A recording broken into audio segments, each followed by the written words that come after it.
जनतेच्या न्याय हक्कासाठी प्रजासत्ताक न्यूज सदैव आपल्यासोबत।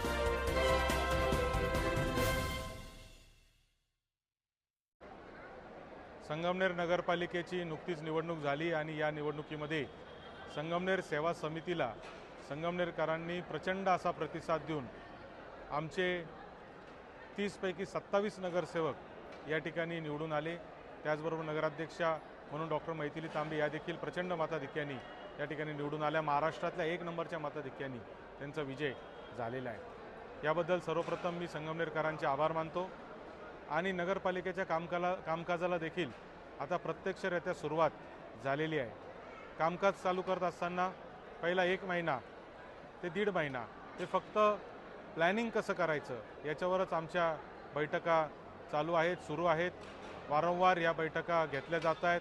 अधिकाऱ्यांबरोबर, स्टाफबरोबर, विविध लोकांबरोबर, विविध तज्ज्ञांबरोबर सल्लामसलत करून आपल्याला या शहरातले प्रश्न कसे मिटवता येतील आणि दीर्घकालीन मुदतीच्या 5 वर्ष 10 वर्षाच्या देखील योजना कशा आणता येतील यावर निश्चितपणे काम चालू आहे। हे सगळं करत असताना नगरपालिका म्हणजे जवळजवळ एक 5-6 लोकांचं महत्त्वाची भागीदारी याच्यामध्ये असते। एक असते नागरिक, दुसरा असतं कर्मचारी अधिकारी, तिसरा असतं नगरसेवक, चौथा असतं नगरपालिकेला सेवा देणाऱ्या ज्या एजन्सी असतील किंवा पुरवठादार असतील ते। या सगळ्यांचं एकत्रितपणे जर मदत झाली तरच नगरपालिका ही यशस्वीपणे काम करू शकते।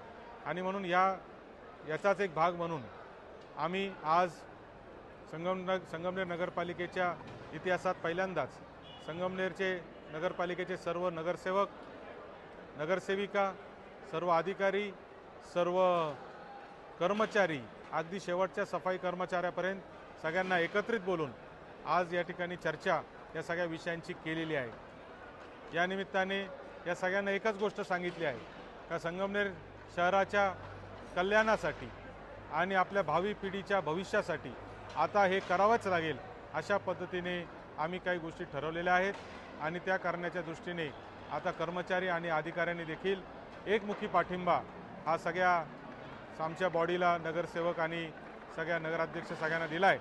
त्यांनी सांगितलं आहे की आम्ही तुमच्या पाठीशी खंबीरपणाने उभे आहोत।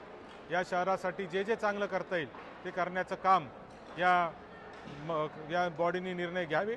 आम्ही त्यांच्या पाठीशी खंबीरपणाने उभे आहोत असा पाठिंबा देखील या सगळ्या कर्मचारी आणि अधिकाऱ्यांनी दिलेला आहे। आणि मला निश्चित खात्री आहे की एक मोठ्या प्रमाणावर चांगल्या पद्धतीचं काम येणाऱ्या काळामध्ये संगमनेर शहरामध्ये होईल। जे जे प्रश्न प्रलंबित आहेत ते सगळे प्रश्न मार्गी लागतील आणि त्या दृष्टीचा एक पुरावा आणि पाठपुरावा आम्ही सुरू केलेला आहे। 100 दिवसाचं काम देखील सुरू झालेलं आहे। 1 मे 2026 रोजी आम्ही 100 दिवसाच्या कामाचा देखील लेखाजोखा संगमनेरकरांच्या समोर मांडणार आहे। मी पुन्हा एकदा संगमनेर सेवा समितीच्या वतीने तमाम संगमनेरकरांचे आभार मानतो। आपल्या परिसरातील ताज्या घडामोडी पाहण्यासाठी आजच प्रजासत्ताक न्यूज 24 ला सबस्क्राईब करा आणि रहा अपडेट। तसेच लाईक अँड शेअर करायला विसरू नका। प्रजासत्ताक न्यूज सदैव आपल्यासोबत।